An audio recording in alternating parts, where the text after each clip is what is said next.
سلامونه. ما پوسټ وکړو فیسبوک باندې چې متحده عربي امارتونو نوي ویزا پالیسي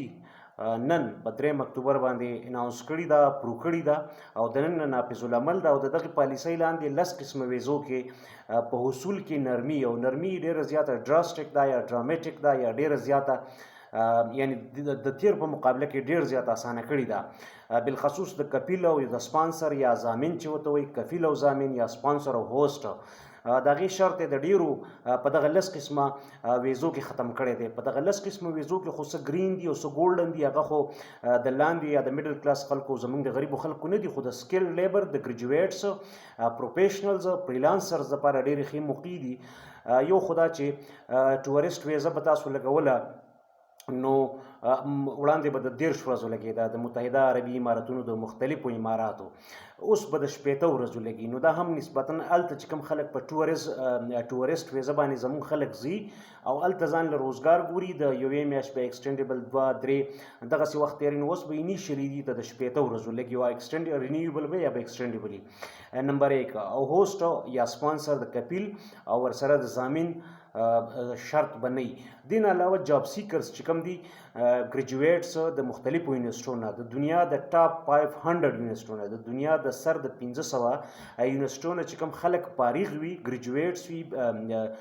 بی ایس ای کړی، ایم ایس ای کړی، یعنی د هغې نه فارغ التحصیل چې څه ته وایي هغه وي، نو دوی به کولی شي چې جاب سیکر ویزه باندې راشي د 15 ورځو یا د 6 میاشتو پورې دی وخت اخیستی شي او هلته بغیر ضامن نه، بغیر هوسټ نه، بغیر سپانسر نه، بغیر کپیل او ضامن نه دی هلته کولی شي چې ځان ته جاب سرچ کړي په ښه ادارو کې د خپلې مرضۍ مطابق. که دی هلته په دې کې ریسرچرز دي، فریلانسرز دي، یا میډیکل پروفیشنل دي، انجینیرز دي، ټیکنالوژي سره وابسته، څنګه چې ما وړاندې تاسو ته ذکر وکړو. نو او دوی ته به دا سهولت هم دي پروفیشنلز ته، دا ګریجویټس ته، چې دوی به کولی شي چې ځان سره فیملی راولي. د دې نه علاوه په ګرین ویزه باندې هغې باندې هم وروسته خبره کومه. ځینې خلک ګرین ویزه کې دلچسپي سره د دې چې تاسو ځان له آنلاین کتې هم شي، په دې باندې ډېر زیات مواد زه هغه د سر خبرې راخلم. بعضې خلک کولی شي چې د 15 کالو ملټي انټري ټورسټ ویزه واخلي او وخت په وخت باندې په هغې باندې 90 ډیز تیر کړي، یعنې څه ټایم چې غواړي په دغه 15 کالو دورانیه کې دته به یوه ویزه لګېدلي او دی به کولی شي چې 15 کالو په دورانیه کې کله هم چې غواړي نو 90 ورځو دپاره آن آف دی تللی راتلی شي. دا پکې هم ډېر ښه سهولت دی. د ټول نه ښه خبره پکې دا ده چې د 10 قسمه ویزو کې د سپانسر شرط چې دی نو هغه ختم کړی شوی دی، بالخصوص د کفیل او د هغه ځای نه د سپانسر یا هوسټ چې کوم دی هغه ختم شوی. یو ځل بیا دویم په دې کې سکل لیبر او ریسرچرز، سیلف امپلایډ خلک چې هغه روزګار کول غواړي، او سکل لیبر یعنی دغه سکل لیبر هنرمند چې کوم لیبر دی نو هغې دپاره پکې ډېره اساني دي. جاب سیکر یا جاب ایکسپلوریشن دپاره د دنیا د ټاپ 500 یونیورسټیونو چې کوم کس ګریجویټ یا هغه ما وړاندې ذکر وکړو، بیا یې هم کومه. او دې نه مخکې ګرین ویزه به دوی ورکوله د 15 کالو دپاره او بیا به د 15 کالو دپاره. اوس پکې اساني دا پیدا شوه چې ګرین ویزه کوم خلک چې انویسټرز دي یا سکیل لیبرز دي نو هغې به 15 کاله ویزه په ځای باندې 10 کاله ویزه ورکوي، رینیویبل وي، په اسانۍ سره د ضامن د سپانسر ضرورت به نه وي. دوی به کولی شي چې مخکې به د 18 سالو پورې خپل ماشومان ځان سره بوتلی شو، اوس به د 15 کالو پورې ډېر په اسانۍ سره د خپل فیملی ممبرز، سپاوز یعنی کور والا او ورسره دغسې بچیان، مخکې به د 13 کالو پورې بچیان ځان سره په اسانۍ په ویزه بوتلی شو، اوس به د 15 کالو پورې بچي چې کوم دي نو دا بوتلی شي. او ځینې پکې د غیر معمولي صلاحیتونه یعنی کوم خلک چې اداکاران دي، فنکاران دي، دغه د ریسرچر او میډیکل او د ساینس او د انجینیرینګ نه علاوه په آرټ کې، په کلچر کې، په ډرامه کې، په ټي وي کې، په اینکرینګ کې، یعنی څه قسم صلاحیت چې دی آوټسټینډینګ صلاحیت لري نو د هغه دپاره هم د ګرین ویزې سهولت دی ورکړی دی. تاسو په خپله ذات کتی شئ، بیا ځان له انګریزۍ کې دي، خو زه صرف هغه اختصاص او کیدای شي بعضو ځایونو کې زما نه لږ ډېر تیر و بیر کېږي هم، خو زه ستاسو د دلچسپۍ لپاره چونکې زموږ خلک زیات دلته تګ راتګ زموږ د خلکو سیوا دی نو غواړي چې معلومات ورته وي. دلته د روزګار ډېرې غټې مسلې دي او زیات خلک په سعودي او دوبۍ او د خلیج ملکونو کې، بیا دوبۍ کې نه د کار موقع نور هم ډېرې زیات سیوا. نو آوټسټینډینګ سټوډنټس چې کوم دي، آوټسټینډینګ سټوډنټس مطلب په مختلفو کالجونو کې، یونیورسټو کې چې هغه ګولډ میډلز ورسره یا آوټسټینډینګ پرفارمنس یې وي د کرکټ په میدان کې، والیبال په میدان کې، دا کیدای شي دا په دغه غیر معمولي صلاحیتونو په میدان کې هم دغه خلک، دا کرکټران، د بیډمنټن کھلاړي، د فوټبال کھلاړي، د والیبال کھلاړي، د مختلفو لوبو کلاړیان هم کولی شي چې دغه ګرین ویزا ترلاسه کړي او هلته بغیر سپانسر نه، بغیر کفیل نه، بغیر ضامن نه ښه سهولتونو سره مخکې د 15 کال دپاره، اوس د 15 کال دپاره رینیویبل ده. زه ګولډن ویزې خبره نه کوم. کم خلکو ته چې ګولډن ویزې نو هغه خو 10 کال دپاره وي او 10 کاله به رینیویبل وي، په اسانۍ سره به کېږي. او دغه خلک چې څومره مخکې به 6 میاشتې نه زیات چې به بهر وخت تېر کړو نو بیا به انټري ضروري وه. اوس یې دغه شرط ختم کړی دی. دی چې کوم کس سره ګولډن ویزه ده نو دی څه ټایم هم د ملک نه به دوبۍ نه یا د عربي اماراتو نه بار وتی شي او چې څومره وخت تېروي نو په ده به څه بندیز نه وي. د دې نه علاوه غټه خبره دا ده چې کوم پروفیشنلز دي او کوم انویسټرز دي یا سرمایه کار دي یا دغه آوټسټینډنګ خلک چې کوم هلته روزګار کوي، ځان سیټل کړي، خپل روزګار واخلي، نو 100% روزګار به د دوی خپلي او دوی چې څومره خلک غواړي په خپلې کمپنۍ کې، په خپله اداره کې یا د خپل بزنس لپاره نو د خپل وطن نه یا خلک ځان ته بهر نه راغوښتې شي، یعنې ویزې جاري کولی شي. یو کس دی هغه لاړ په پروفیشنل په طور هلته هسپتال کې کار کوي، هلته انجینیر دی، هلته کمپني کولاو کړې ده، هلته سیفټي انجینیر دی، وټ ایور چې څه هم دی، او دی هلته خپل بزنس کوي یا ځان سره انویسټمنټ ویوړو په ریل اسټیټ کې یا انویسټمنټ کوي، د ځمکو د پراپرټي ډیولپمنټ کار کوي، نو دی کولی شي چې ځان سره څومره خلک غواړي، نه صرف دا چې فیملی بلکې د فیملی تر څنګ چې دی څومره خلک غواړي نو ځان سره بوتلی شي. اوس دی کې لږ ډېر 19-20 مانه خطایي کېدی شي، ما ځان سره څه نقطې لیکلي دي، صرف هغه تاسو ته وایم چې بزنس څوک کول غواړي هلته نو 100% اونرشپ وي. وړاندې به دا وه چې کپاله وه، په کپاله کې به دی د څه حصې برخه به د ده وه او څه حصې خاوند به و، د څه حصې به مقامي کس چې کوم دی هغه سپانسر یا هوسټ یا هغه ته به فیس ورکو یا به هغه ته پیسې ورکولې، هغه پیسې به د بتې په شکل کې وي یا د کپالې په شکل کې وي، هغه به څه پیسې اخیستې او بزنس په د هغه په نوم باندې و، صرف د خپل لیسنس د خپل نوم به هغه پیسې اخیستې. اوس دی کولی شي دغه خلک چې ګرین ویزې لاندې ځي او که د ګولډن ویزې لاندې ځي نو دوی به کولی شي چې 100% خپل روزګار چې دی د هغې اونرشپ واخلي. او څومره کسان چې دی سپانسر کول غواړي د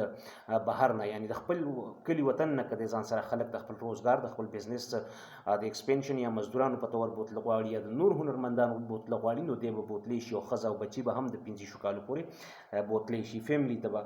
سهولتونه ورکولی شي. دې نه علاوه دا تاسو ته ما وویل چې ساینس، انجینیرنګ، میډیکل کې،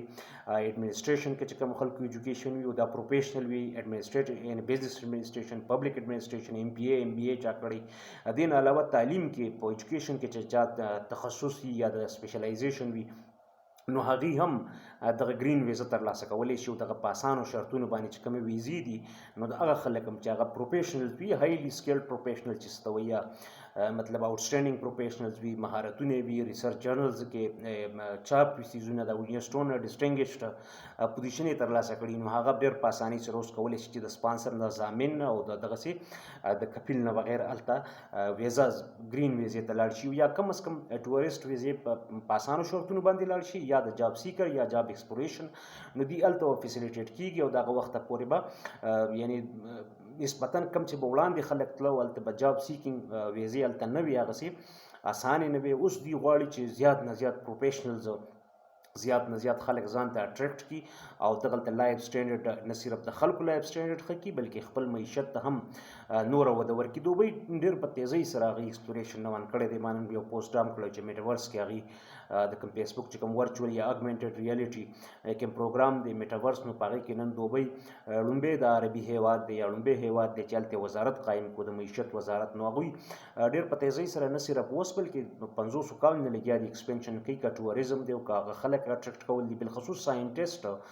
ریسرچرز، ساینټسټ، ډاکټرز، انجینیرز، پروفیشنلز، سکیل خلک، هنرمند، اداکاران، فنکاران،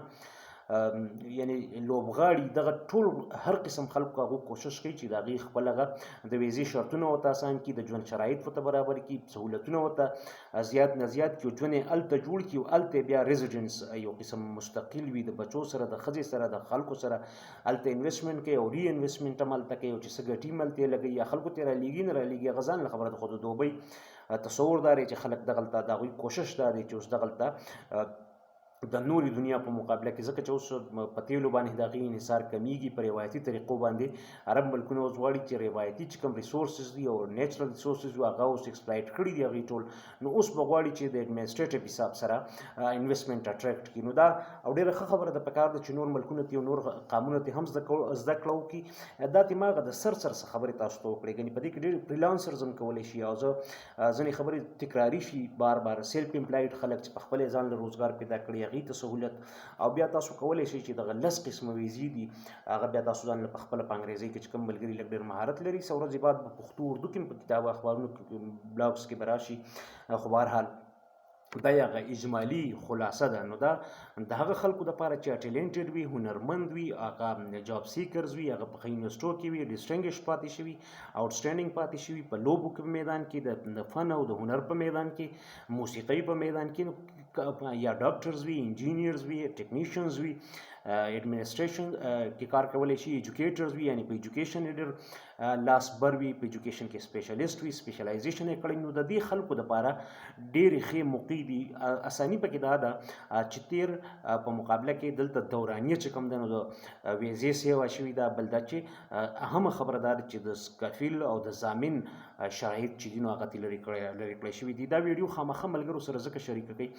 چې کیدای شي چاته ورنه خیر ورسي. یو کس دلته په وطن کې د رزق ډېر زیاتې مسلې دي نو